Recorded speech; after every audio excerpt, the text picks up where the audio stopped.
Welcome to Interesting People with Bob Brill, an hour-long broadcast with award-winning broadcast journalist Bob Brill. Bob brings his unique interviewing style to conversations with some of the most interesting people you'd ever want to meet. You can find out more on iTunes, your favorite app, or by going to our website, interestingpeoplewithbobbrill.com. Now, here's Bob. We're here with Steve Miller, who founded a company known as GetDismissed, and it's a company designed to help you with your traffic tickets. Steve, first of all, nobody wakes up at 12 years old and gets up one morning and says, all right, my career is I'm going to end up helping people fix their traffic tickets or take care of their traffic tickets. How did this all come about for you? Well, actually, I woke up wanting to be a rock star, and that didn't happen. So I gave up that dream. All right, somebody stole your name, right? Yeah. Well, my name is Steve Miller. And you stole his name. I stole his name, right. Go. He's a few years older than me, and I could have had his life, but he took it before I could.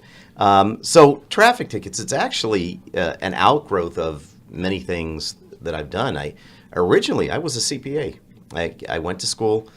Became a CPA, worked for Deloitte Haskins & Sells, a large, Big 8 accounting firm at the time. Now there's only 4 big ones out there.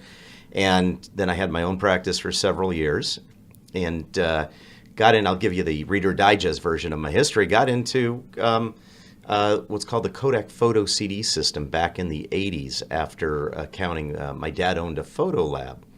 And one of those little ones you used to find in the parking lots, that type of stuff? Or a real photo lab? A real photo lab. A photo lab. Yeah. And back in the 1 hour days, in the 70s and 80s when you had the 1 hour photo labs, and Kodak came out with the Kodak photo CD system, which is a way to transfer images to CD-ROM. And I was very computer literate at the time, and he came to me with that and said, hey, this is something Kodak's promoting. You interested in this? And I said, sure, it's my ticket out of the ghetto. I sold my accounting practice to my partner and got into business with my dad.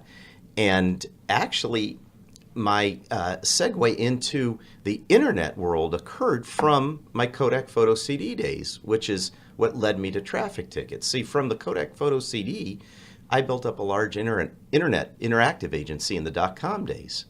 And that had 70 programmers. We were doing websites and things like that. So I gained a big background in the internet world and designing and branding and building large applications for businesses. And as the .com bubble was bursting, my brother got a traffic ticket, to bring you full circle here. Okay. And on the back of that traffic ticket, it gives you your options. And one of the options is called a trial by written declaration. And he knew nothing about that, and he just mentioned it to me one day. Hey, I got a traffic ticket, and I saw this option on the back of a ticket. What should I do about it? I said, well, let me take a look at it. And I looked to see if anybody was offering a service to help people fight traffic tickets. There were plenty of attorneys out there at the time. They'll go to court and fight a ticket, but nobody was fighting traffic tickets with a trial by written declaration. And it's actually been around since 1978. So I said, hey, this could be something. I have a strong internet background. Let's build an online application to facilitate people who want to fight a traffic ticket via a trial by declaration. And that's how this started 14 years ago. Okay. I want to get into that, the whole program that you have in a little while. But I'll talk about you first. How many traffic tickets have you had? Well, I'm fortunate, actually. In the last 10 years, I've only had about one ticket. Are you serious? I'm totally serious. In my lifetime, I'm 53 years old. I probably have had 3 tickets in those 53 years. And what were they for? Well, my last one was a cell phone ticket, and I knew darn right what I was doing wrong, and I did it anyways. Yeah.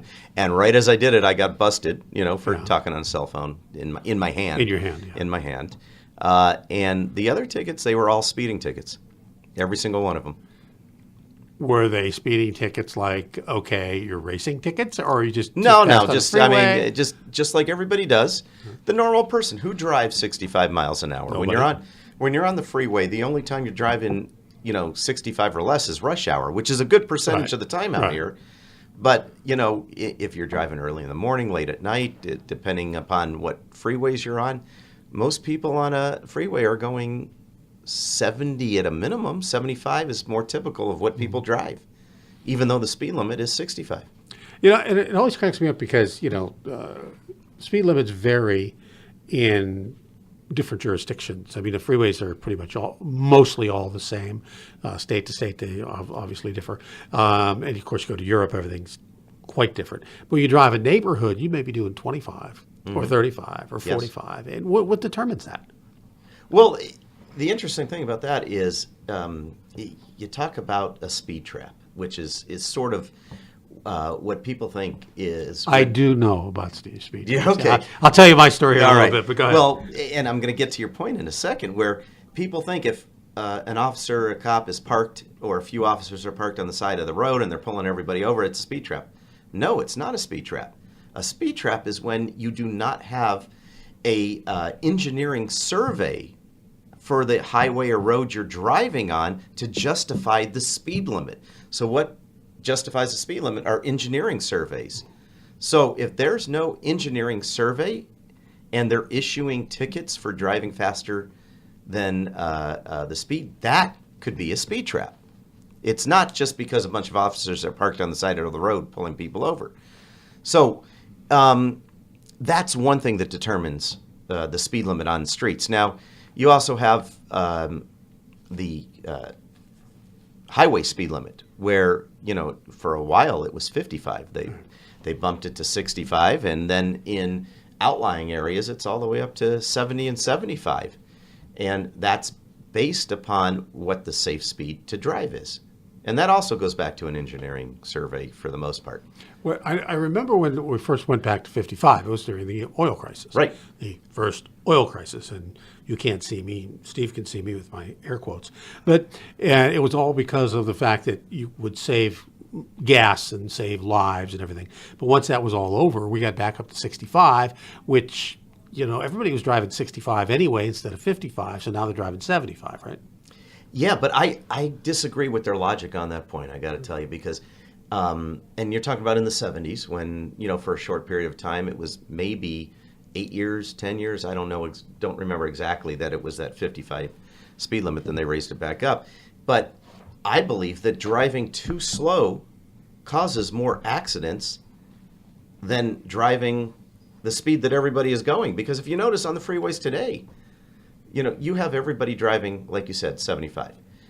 If somebody's driving 55 or 60 and going too slow, that actually causes more accidents, more traffic, more collisions than just everybody going the same speed. I always thought brake lights were in danger. You see come on. What happens when you see brake lights? Yeah, well, everybody slams on their brakes. Exactly. And then it's a domino effect. Yeah. I had a friend in elementary school or junior high school who felt that his whole thing was you have to drive fast because the faster you go, the shorter the time you're on the road, therefore you have less chance for an accident. That's a good theory. You know what? He's probably right if you think about it. The people that are on the road more, probability curves, will show that they probably have more tickets, more accidents. Commercial drivers, for instance, their insurance rates are higher because they receive more traffic tickets. So your friend is probably right. I don't know how safe it is, depending on the speed he's driving, but he's probably right. We're going to get into self-driving vehicles in a bit too, because I do want to talk about that because there is. That's a big part of the future, and I know it's going to kind of see how it affects you. But I want to get back to the story you were talking about, speed traps, right? Mm-hmm. So I'm in upstate New York. I'm going up to my brother's house. It's the spring, and we just new fall and snow. And I've never driven these roads in upstate New York. I've never been up there. I'm driving from Jersey up to Rome, New York, and I'm on my way, and I'm going down this road. And, of course, in New York, they call them villages. They're not little towns. They're not cities. A village, right? Uh-huh. So I'm coming into this one village, and the speed limit is 40 on the road. 20 feet later, it seems like it's 30, and then it's 15, and I'm stopped in the middle of town. I mean, it wasn't that quick, but it was very, very close. And I'm waiting at the light for the light to change, and a cop pulls up behind me. And I said, I know as soon as that light changes and I move forward, there's little blue lights and red lights going to ring up behind me. And sure enough, pulled me over. And I said, I was doing 40, and within 50 yards, the speed limit was 20. He says, sorry.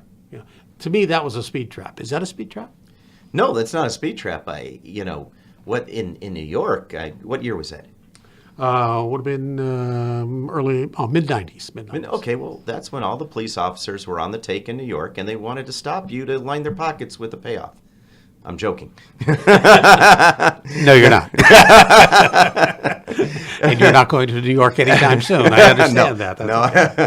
No, that's not a speed trap. They obviously, I would assume, I don't know how the laws in New York work, but have done some type of engineering study. I'll give you an example in California. I don't know if you ski or not, but as you go to drive to Mammoth, you go into Bishop right there, and you're cruising along at 65. All of a sudden, just same thing that happens in New York in that town you're talking about, it drops to 55, 45, and right through that town there, it's like 25 miles an hour right through that town. Now, they've obviously have done engineering surveys to show that the speed in that one stretch, and it's not more than a mile long, that the speed has to be reduced because it's this, it's a one-horse town right there. You're driving right through there, and they don't want people going 50, 60, 70 miles an hour through the town. Mm-hmm. So it might seem like it's a speed trap, and I'll tell you, they issue a lot of tickets right there. We deal with a lot of tickets from people going, especially in the winter season, going back and forth between Mammoth because they don't realize the drop in speed going through that area. Getting back to that ticket in New York, one of the things, and I was going to talk about this later, but I think I'll bring it up now. At the time, we did not have a reciprocal from New York to California, which meant the points that I got there did not end up on my record when I came back to California. Now we do. Correct. Is that changed with every state or most of the state, or is that a universal thing now? Or what's going on with that? Well, that's a great question. Last I checked, might be a couple of years ago, so sort of recent. I don't know if there was about 46, 47 states, maybe 48 states, all but a few, that had that reciprocal relationship where if you get a ticket, for instance, we're in California, you get a ticket in Arizona, you get a ticket in Nevada, any of those surrounding states, it's going on your California record, and is the case in almost every state in the U.S. There's only a few that do not have reciprocity. Has that made it safer, or has that just made it easier to get revenue? Well, I think everything's about revenue. If you look at California, for instance, and I can't speak for other states, but traffic ticket revenue is the number 2 revenue generator in the state of California. You told me that, I guess, a few months ago, and we were in a crowd of people, and everybody dropped their teeth.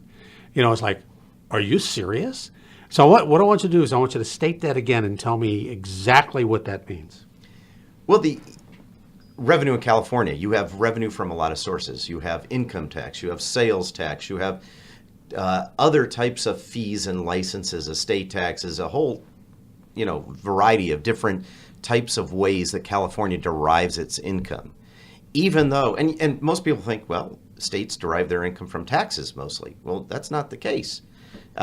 For instance, income tax is low down on the totem pole. I think it's like maybe 4 income tax, personal income tax, where the number 1 revenue generator in the state of California is sales tax.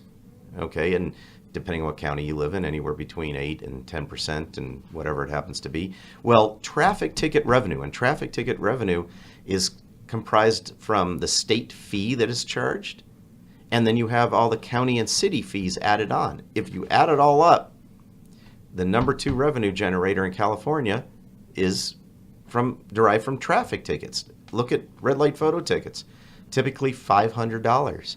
They issue a lot of red light photo tickets in California. And just segue on something, people think they're illegal. They are not illegal. Every county has different contracts with the companies that manage the red light traffic ticket cameras. And if the county or city has a proper contract, it's a valid ticket. Now, they did get rid of red light tickets in the city, of L.A., but in the county of L.A., there's other cities that have red light tickets. Anyway, back to the point, though, was revenue. A lot of revenue is generated. And you think about a couple other things. Approximately 7% of traffic tickets are contested every year. Depending upon the year, it's actually gone down a bit. They used to issue about 5 million traffic tickets in California every year from the last statistic that I saw, and they're a year or two behind on statistics. So I think this is 2015 or 16. It could be 16. They issued about 4 million tickets. So the number of tickets have decreased. That decrease, I think, is due to some of the red light camera tickets being turned off. But, with that many tickets being issued, more than any other state in all the United States, also 24 million drivers driving in California, it's a lot of revenue they generate. All right. We're here with Steve Miller, who founded the company known as GetDismissed, designed to help you with traffic tickets. Steve, we're going to come right back. We're going to take a break, and then we're going to talk about your company, and also we're going to break down the fines and everything on traffic tickets, on speeding tickets, and things like that. So we'll be right back in 60 seconds. Hi, this is Bob Brill. You may know me from this podcast or as a news anchor and reporter for radio stations and the UPI radio network for many years. You may not have known, but I'm an author. I've authored many fiction and nonfiction books, but I'm particularly proud of the baseball memoir, Tales of My Baseball Youth, a Child of the 60s. Now, it's a book about relationships, which just happens to center around baseball and growing up in the 1960s. You can find it, along with all my other books, on Amazon or on my website at bobbrillbooks.com. At bobbrillbooks.com, you can purchase directly paperback versions of all my books directly from my company. And if you like, I'll sign them for you at no extra charge. I have all my books on that site, so check it out. If you're a baby boomer, a baseball fan, or you just want a fun read, you'll definitely like Tales of My Baseball Youth, a Child of the 60s. bobbrillbooks.com. We're here with Steve Miller, who founded the company known as GetDismissed, designed to help you with your traffic tickets. Steve, we're going to talk about your company and your program. But before we do that, I want to actually pick up where we left off before the break, and that was how a traffic ticket is broken down as far as fines and everything. Now, let's say I'm doing, I'm on the freeway and I'm doing 80 miles an hour, okay? So I'm doing, 15 miles per hour over the speed limit. Cop pulls me over, I get a ticket. I go to court, I lose, or, I'm just the average guy, I'm not going to contest it or whatever. I go pay the fine, but I want to go to traffic school because I want to take it off my record. So before it's all over, I've got maybe an $800 fine total or fee, or $600, somewhere in there?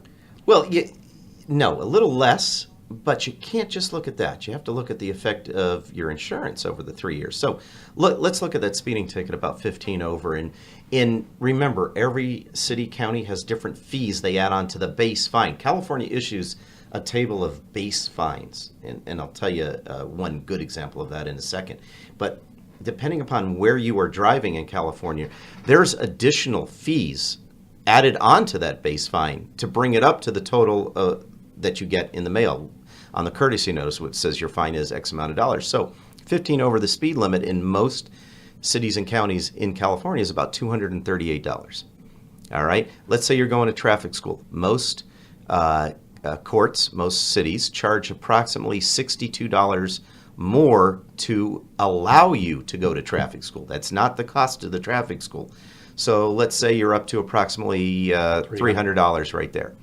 Now, then add in the cost of the traffic school and submitting the certificate to the court and the DMV, typically anywhere between $30 and $50, depending upon the traffic school you go to. Most traffic schools are online these days.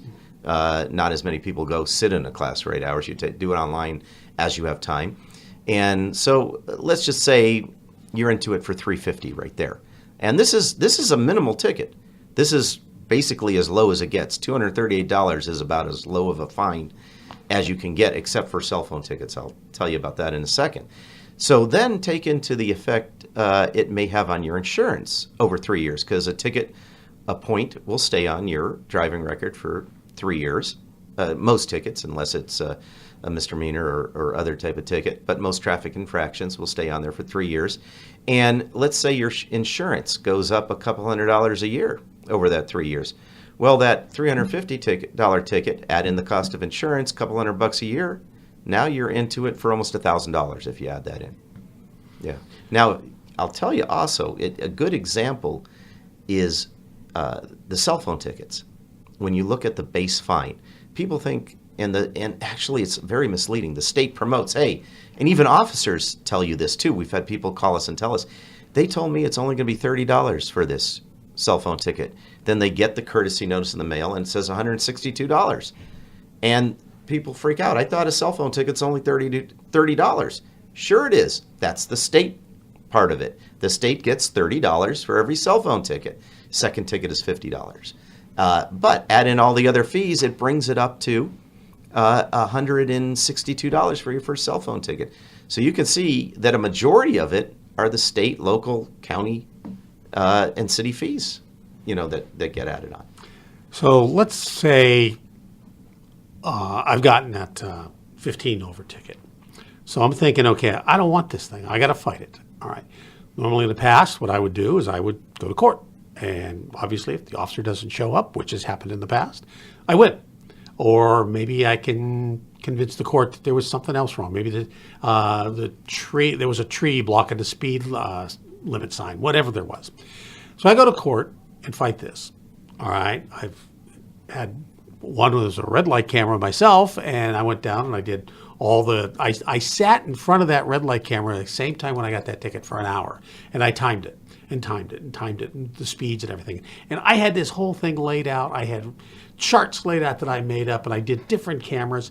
And I found out from the city that owned the red light camera that was the number one revenue producing red light camera in their system. Mm-hmm. I went and I fought it. Judge looked at me and said, well, Mr. Brill, you have a whole lot of paperwork here in front of me, more than you're ever going to need and probably more than I ever want to see. What's the problem? I told my side of the story.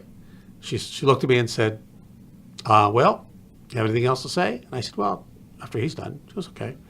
And the cop told his side of the story. There was some untruths in there, and I went to tell my side back. She goes, no, sir, you're done. And I said, but don't I get a rebuttal? No, you're done. Pay the fine. And it's like, it's over? And I thought to myself, why did I go through all of this?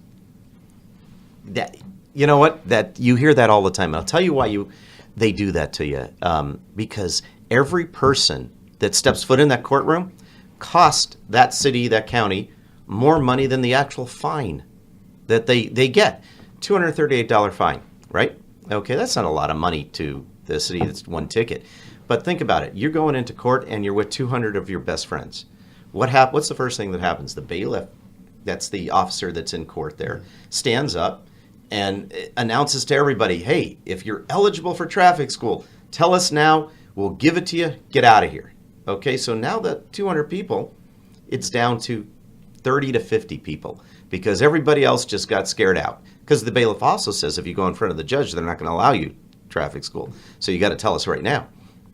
That his sole job is to get as many people out of court because they don't have the capacity to deal with 200 people. They have 200 people coming in. The judge can't sit there and hear that. So then with the remaining people going up in front of the judge, presenting the case, now occasionally the officer won't show up, so those are gone. So the ones that do show up, they need to minimize the time that is spent in front of the judge, and the judge needs to render that decision in a very short amount of time so that they're not wasting, the taxpayer money. So they're not wasting the limited budget that they have. So they're motivated just to hear the case quickly, not allow people to go back and forth and rebuttal and get them out of the court. It's that simple. It's all about money.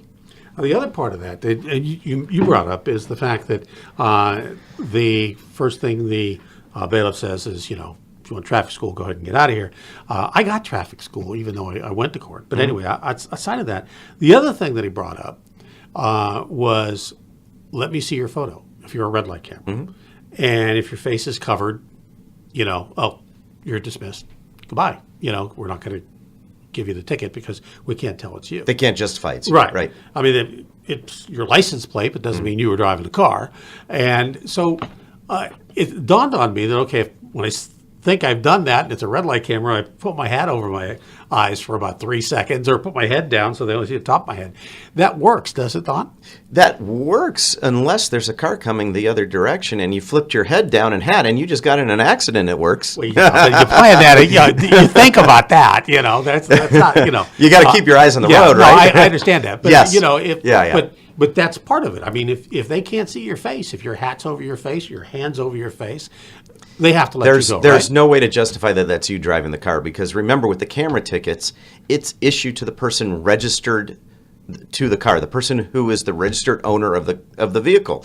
Now, plenty of us allow, our wives, our husbands, kids, aunts, uncles, grandfathers, people that work for you, drive your car. So how do they know it's you if they can't see your face? There's no way to know. Great. Thank you for justifying the fact that I wear a hat. Let's talk about Get Dismissed. Let's talk about your company and what you guys do, and for the guy who gets ticket. First of all, let's start on. I got a ticket. I'm coming to you. What do you do for me? Here's the thing. What we do, it's called a trial by written declaration. And this is actually the best way in California to fight a ticket without going to court. Remember I said earlier, they don't want you in court. They don't want you showing up there. So this is good for the county, the city, the state, and good for the driver, because you never have to go to court.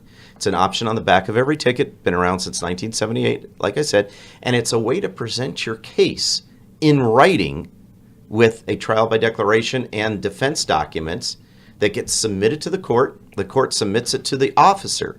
The officer has to respond in writing, and then the court renders the decision. Now, why is this good? Well, it's good for a few reasons. I already told you, because it keeps you out of court. And who wants to waste half a day in court? Nobody does, unless they just like, and some people do. I sometimes like watching court cases, but, it depends what kind of case it is. But it also allows you to put your case together properly and state the facts properly without incriminating yourself. For instance, if you're speeding, the most common thing people say to the judge, I was going with the flow of traffic. Flow of traffic's 80 miles an hour and the speed limit's 65 miles an hour. You just admitted you're speeding. You're done. History. Okay, so what we do with our system, we allow people to take a picture of the ticket, take a picture of the driver's license, answer a few questions about the ticket, and then our system develops a proper defense for them that they could print out, sign, and send to the court. And then the court, like I said, sends it to the officer. Now, talking about the trial by declaration itself, why is it more successful? It requires the officer to respond in writing. They do not like responding in writing.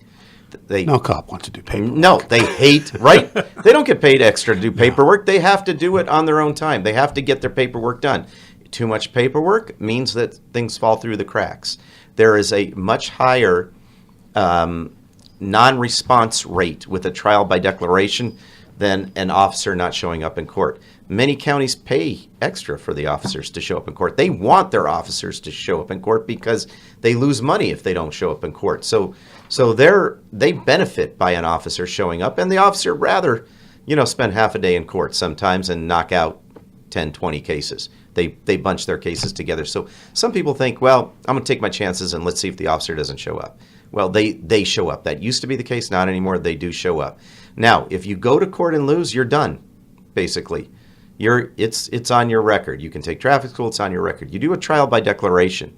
The officer doesn't respond, just like not going to court, case dismissed. The officer responds, the judge reads both sides, renders a decision.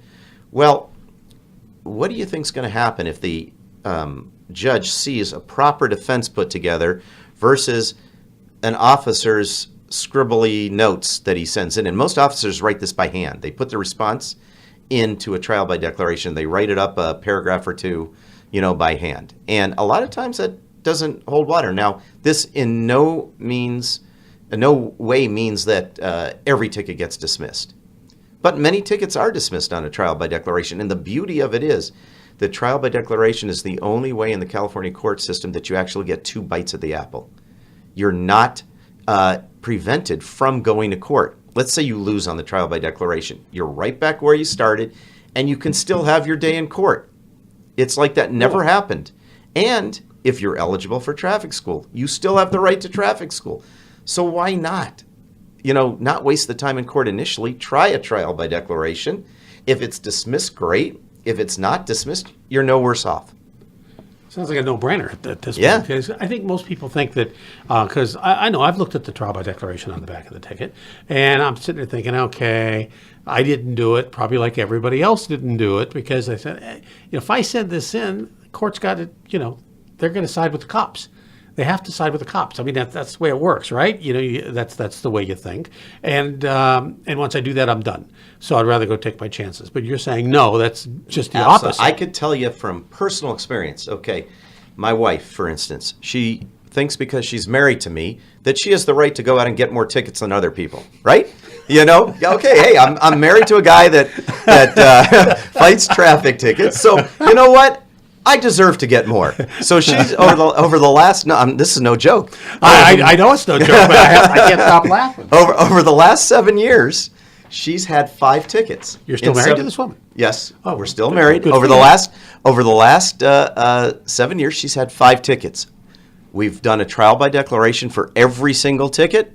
4 of those 5 dismissed. Wow. 4 of the 5. Now, right there. For those of you who aren't counting, it's 80%. 80%. I was just going to say that. 80%. Now, that doesn't mean that your odds are 80%. Every ticket is different. Facts and circumstances are different. Courts are different. Offices are different. So it all depends. And she's she's had Ventura Court, Chatsworth Court, Van Nuys Court, Santa Monica Court.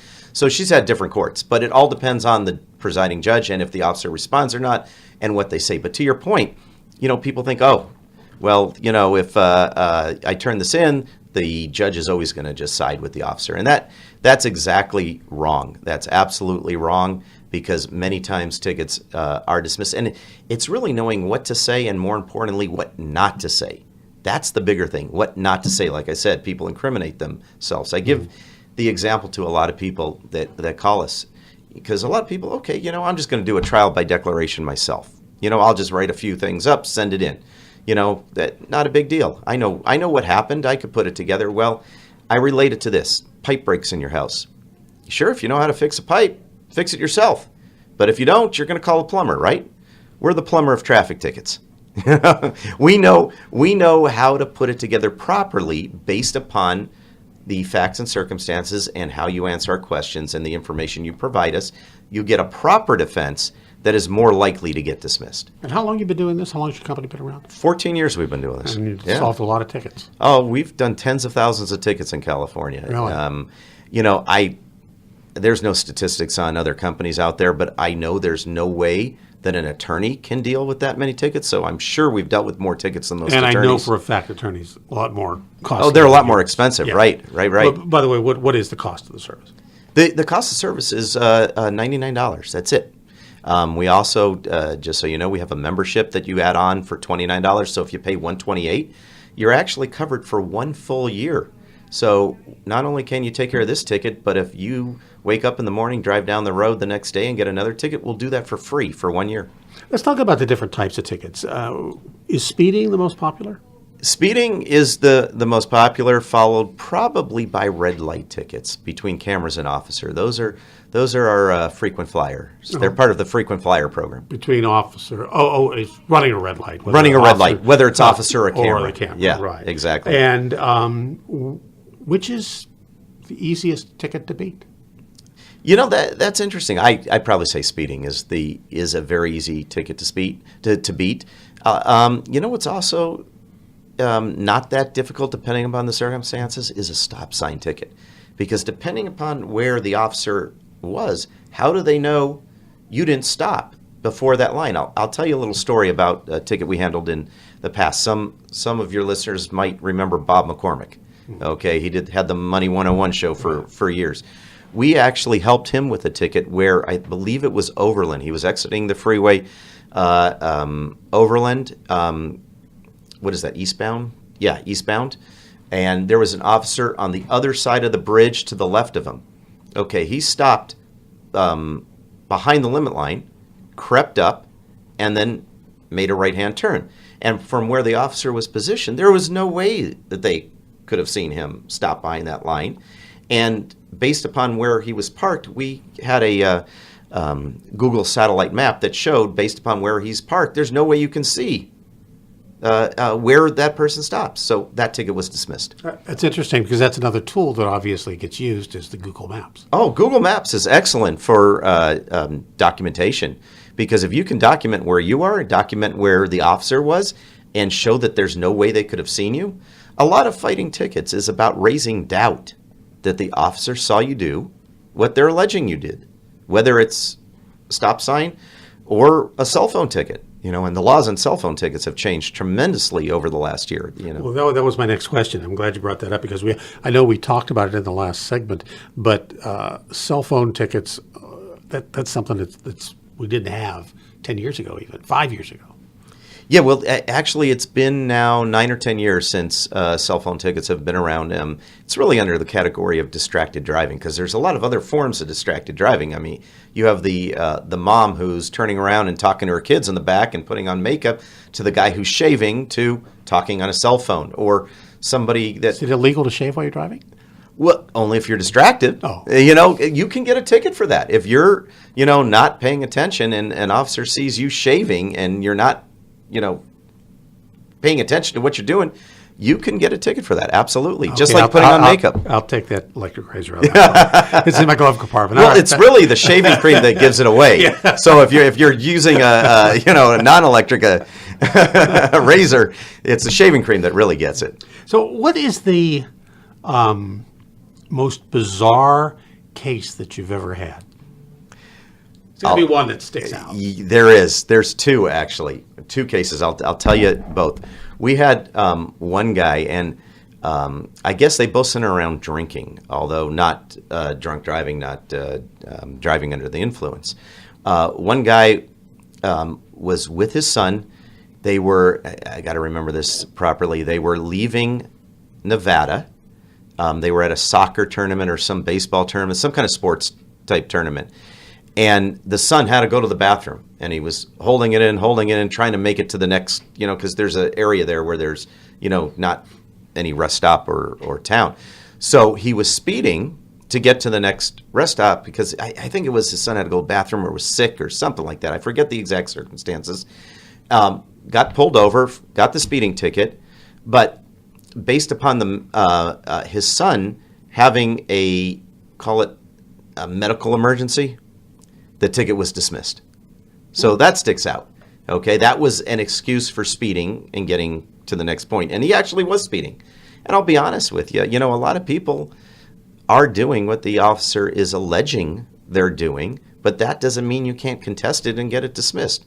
Another one, now this one is crazy. This is the most crazy one that I've ever heard in my life. I can't believe the guy did this. He actually got a ticket, and it was not a open container ticket. It was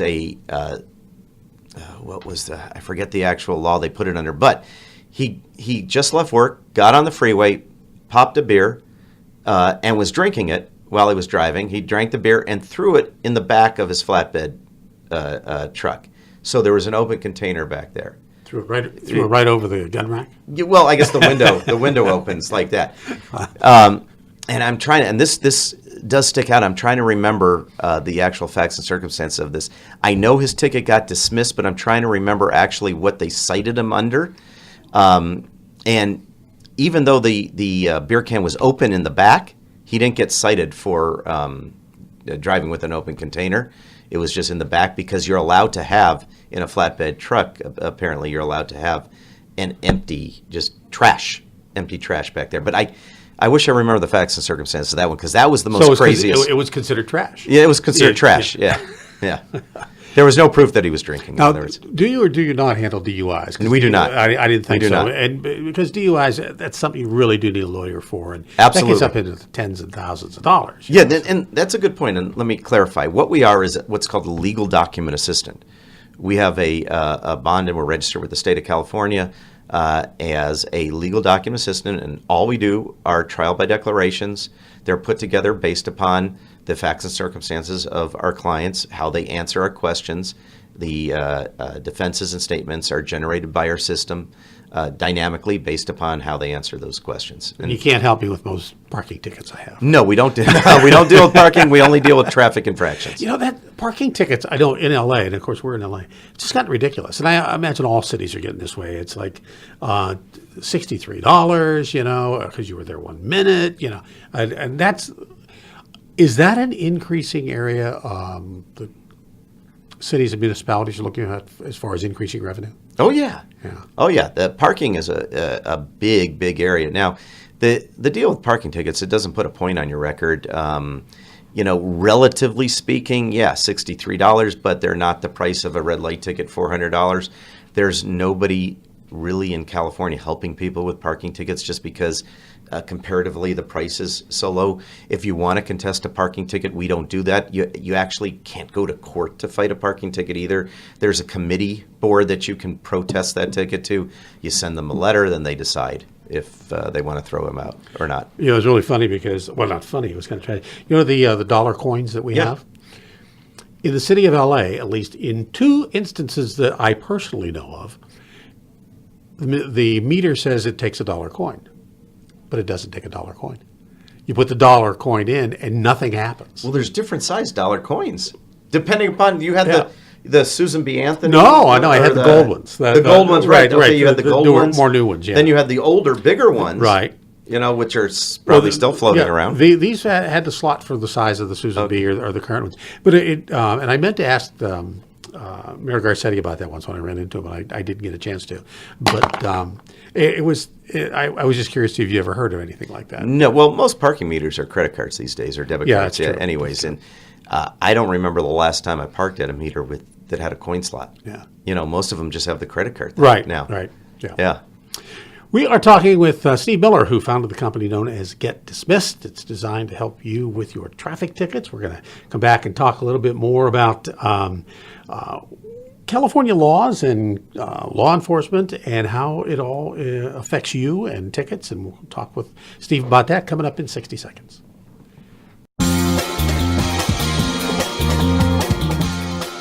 Hi, this is Bob Brill. You may know me from this podcast or as a news anchor and reporter for radio stations in the UPI radio network for many years. You may not have known, but I'm an author, a screenwriter, and a filmmaker. I've authored both fiction and nonfiction, and I'm very proud of my baseball memoir, Tales of My Baseball Youth, a Child of the 60s. Also, my 4 Western novels, Lancer, Hero of the West, and my book about business on the internet called No Barrier. You can find them all on my website, bobbrillbooks.com. I have my other books there, too, including Fan Letters to a Stripper, which is the true life story of burlesque queen Patty Wagon and her Major League Baseball pitcher husband, Don Rudolph. It's told through fan letters to her and lots of photographs. At bobbrillbooks.com, you can purchase directly paperback versions of all my books from my company, and if you like, I'll sign them for you at no extra charge. bobbrillbooks.com. We're here with Steve Miller, who founded the company known as GetDismissed. It's designed to help you with your traffic tickets. And Steve, let's talk about the real world. I guess the first thing is, are we just lousy drivers? You know, there's a joke in other states that California drivers don't know how to drive, right? I mean, you look at all these other states where you have cold weather and you have rain, you have snow. We don't have that here. We have, you know, I mean, look, did we get any rain this year? I don't think so. But one day, one weekend, we got rain. But I think the typical California driver is not necessarily a good driver. And I don't know why. Well, you know, I know that when we do get rain, we always have this thought, and on the radio we have to mention it all the time, the fact that when you do get some rain, because you haven't had rain in so long, the oil comes up on the roads a little bit quicker, and it makes the roads slicker, and we have that problem, and there are more accidents, and of course people just aren't used to driving in rain, so when it does rain, we get crazy accidents. But I've always kind of wondered what the deal, because you're right, everybody looks at us as the crazy California drivers. Right. But if you drive down south, you know, there's kind of crazy drivers down there too, and you know, I think the best drivers have to be up in the upper Midwest or in the Northeast. Well, in the South or in places like that, I mean, you're competing against people driving a tractor, not a car. That's so, true. You know, you're going 70 and the tractor's going 10 on a 1-lane highway, right? Yeah. So let's talk about policing. My very first traffic ticket I ever got was back in Palm Springs, back in we'll say the 70s. and it was taught by I went to traffic school. It was taught by a CHP officer. No, it was taught by a sheriff's deputy. And the question was asked whether or not, or which officers are more quick to write you a ticket and not let you off with a warning. And his answer was CHP officers have a reputation for being more likely to give you that ticket. Talk about the difference between local police, sheriff, and CHP as to that very subject. Is there a difference to what these guys do in the way they approach these things? Well, there's a difference in what their job description is, sure. I mean, you're talking about CHP. Their main job is to give out tickets. I mean, they patrol the highways, right? Okay, where you have a sheriff, which is more of a community type police officer, a sheriff station, like the one we have out here in Lost Hills out here. And then you have the police department, and I think they're more crime-based. Now, all of those different departments, you have sheriff, police, and CHP, they all give traffic tickets out. They're all the same type of ticket. Yeah, a CHP is going to give you the same type of ticket a sheriff can give you in the same situation. If you're speeding, cell phone, your cell phone. I do think, though, that a CHP has a higher mandate, whether it's written or unwritten law, to issue tickets. It's just there's no facts centered around this, just my gut, my experience. I think that a sheriff may be more likely to let you off in a certain situation, or police officer versus CHP, because their sole focus is to give out tickets.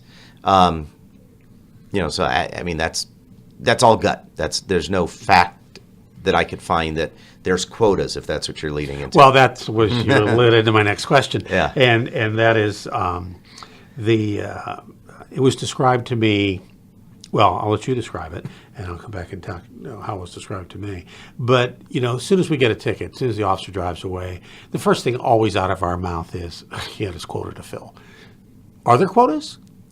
There's no such thing. Here's their official word. There's no such thing as a quota.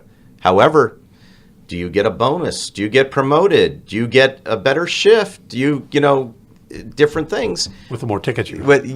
Yes. I believe so. It was explained to me by an officer once when that question came up in traffic school, one of the many times I went to traffic school over the years, that if I'm a commander and I have an officer who is, if 80% of my officers are writing 100 tickets a month and 20% of my officers are writing 5 tickets a month, I've got to take a hard look at those guys that are writing 5 tickets. Are they doing their job? Are they lazy or whatever? And that's how it was explained to me. Yeah, absolutely. So that affects their career. So there's no written quota, but you can probably say there's an unwritten quota. You mentioned something a minute ago, when you get that ticket and the officer leaves and the first thing goes through, he's filling a quota. But back up a step. And what do you do when you get that ticket? What do you do when that officer pulls you over? Because many people do the wrong thing when they're pulled over. Think about that. A lot of people tend to argue with the officer. First thing the officer might say is, do you know what you were doing? Do you know why I pulled you over? Right? And, first off, you never want to admit guilt. If he's pulling you over for speeding, for instance, you're on the freeway, you can say things like, no, officer, I was driving, the speed limit or what was safe under the conditions or things like that. You never want to admit to doing anything. And the worst thing you can do is argue with the officer. If he's going to give you a ticket, he's going to give you a ticket, unless you have a valid reason, you can mention it. But he's going to give you that ticket. You don't want any reason for that officer to remember you. Why argue with him? Why yell at him? Why be, discourteous to the officer? Because they have their copy of the ticket also. They'll write notes. Okay, argumentative driver. This guy's going to, contest the ticket. They'll take more notes about you. I remember the shirt he was wearing. I remember. Oh, which is bad if you do end up in court. Exactly. Because you don't want this guy to remember. You don't want to be innocuous as possible. You don't want them to know who you are. So keep your hands on the steering wheels. Give them your insurance when they ask, your driver's license. Just do your thing. They're doing their job. You do your job. And when it's over, deal with the ticket when it's over. Don't try dealing with the ticket with the officer. What makes a cop let you off? I mean, we all hear the stories of the young lady who hiked her skirt or that type of stuff. You know, it happens. We know it happens, but we also hear all the rumors and the jokes and things like that. But what actually is something that really kind of, if there is one thing that seems to stand out in your mind that has a cop say, okay, I'm going to give you a warning? You know, I think it's just your personality and how you handle yourself. I don't think it's if you argue and say, no, I didn't do that, they're not going to let you off. If he says, well, you know, you were going 75 there, and you say, yeah, I know, I shouldn't have been doing that. You know, make up some type of empathetic type of response. You admit, if you want to admit in that case that, yeah, I shouldn't have been doing that, you know, you're right. Sometimes they will let you off. Now, that doesn't mean they're going to do it every time. That's the only type of excuse I've ever heard, you know, will work. Because if you were breaking the law, they're going to give you a ticket. Deal with it afterwards. I don't think there is a cut and dry statement you can make that will let them off. I think the only thing you want to do is have them empathize with you for some reason. That's the only thing. Red cars versus white cars? Well, obviously red cars get more tickets. Yeah. That's a known fact. I don't have the percentage, but why? Why should that matter? You see them more. I mean, you're driving, let's say on the highway, and you see the cars ahead of you. The officer sees the cars ahead of you. Can a red car among a bunch of silver and white cars, will that stand out more? Yeah. So your eye is drawn to that more. It's a psychological thing. What about radar? Is a radar ticket impossible to beat? Oh yeah, they're dismissed all the time. Now, there's two types of radar. There's LiDAR and there's radar. Radar is the old school, and there's plenty of those out there. And LiDAR is the new type of laser, and it's just... Is there a difference in the physical that a cop holds, or is that just the terminology inside the radar? Well, they're two different types of guns. They look pretty much the same to somebody who hasn't seen one before. But the way that the light bounces off the mirrors and the waves of the light are different. I don't know exactly the technology part of it. LiDAR is supposed to be more accurate, where, for instance, let's say it was a crowded freeway and you were going 75 miles an hour and the officer is 10 cars behind you, 5 cars behind you, and spotting you up there, and has his radar gun going. How does he know it's you that he caught? You know, he could have tagged it could have fixed on the wrong car where he's looking one way and the gun's on another car. You know, that can happen. Things like that could happen. So you want to raise doubt that the officer saw you do what they're alleging you did. So just because you got a radar ticket doesn't mean you're going to get nailed with it? No. You know, matter of fact, most speeding tickets are radar or LiDAR. There's very few that are paced or visual or other methods of tagging your speed. Do we allow radar detectors anymore? Yeah, they're legal. They used to be radar pretty detectors, popular. they're legal. Do they work? Yes, the good ones do, sure.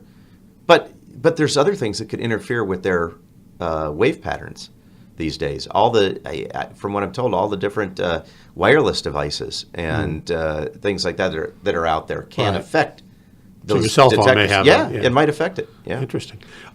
Pacing, that was always one that I always...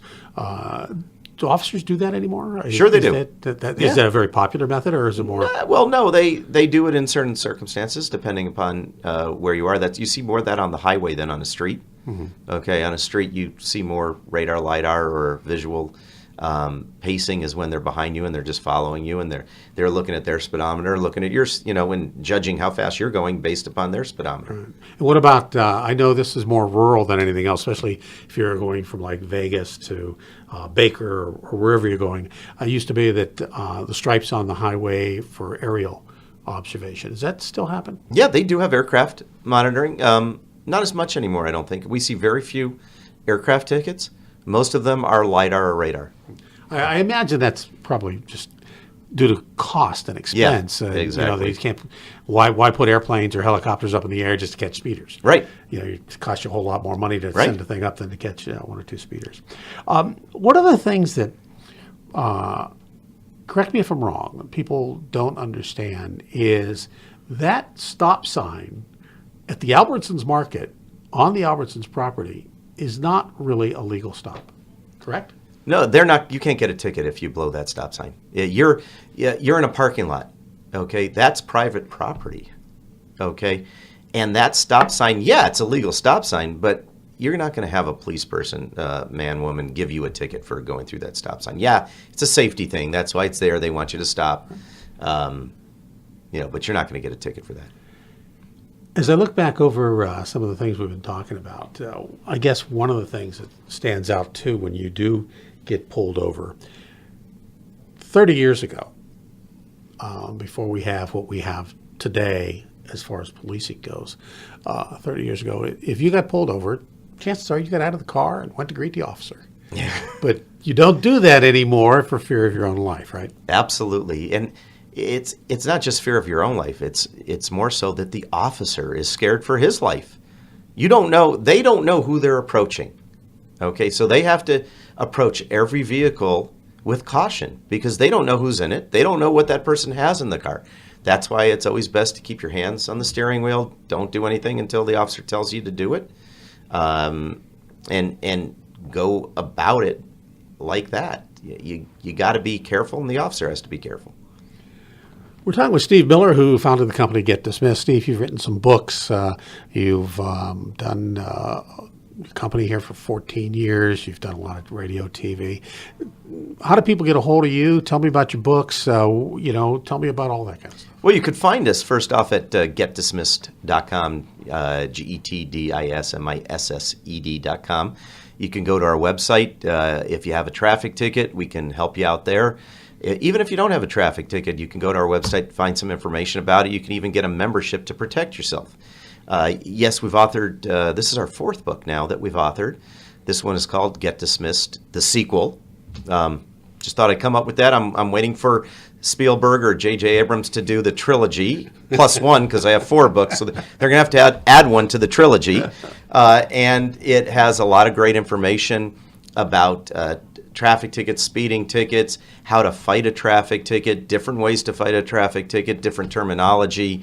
There's some myths in there about traffic tickets that they can take a look at and read. And they can find the book on our website or on Amazon. Just search Get Dismissed, one word, Get Dismissed, and they'll find our books. You mentioned myths. Let me ask you before we wrap this up that what would be the number one myth out there, or maybe not even a number one myth, the thing that you find that either people really need to debunk or maybe it's just kind of rather bizarre? Not bizarre, but I'd probably say the number one myth out there is, does the officer have to show you the radar? Okay, they just pulled you over. We were just talking about radar, LiDAR. They pull you over. They say you were going 70 miles an hour or 80 miles an hour, whatever you're going. And you say, well, did you get me by radar? They say, yes. Well, can I see the radar? They do not have to show you that radar.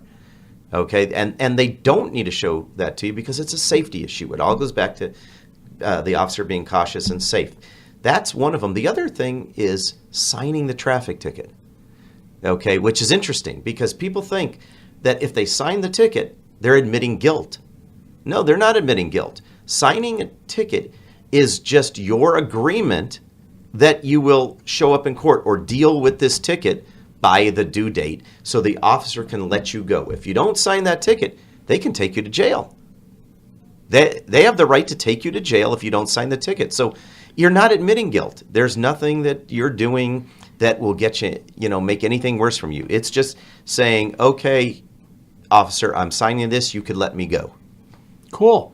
All right. Well, Steve Miller, and not the Steve Miller Band. He has his band of his own called Get Dismissed. And Get Dismissed is a company that he founded 14 years ago to help you with your traffic tickets. You heard where you can reach him if you need to do that. And hopefully you don't need his services, but if you do, there it is. I'm Bob Brill. Thank you for joining us for Interesting People with Bob Brill. You can find more entertaining interviews on iTunes, your favorite app, or by going to our website, interestingpeoplewithbobbrill.com. And check out our blog as well. This program is produced by Bob Brill Productions, all rights reserved.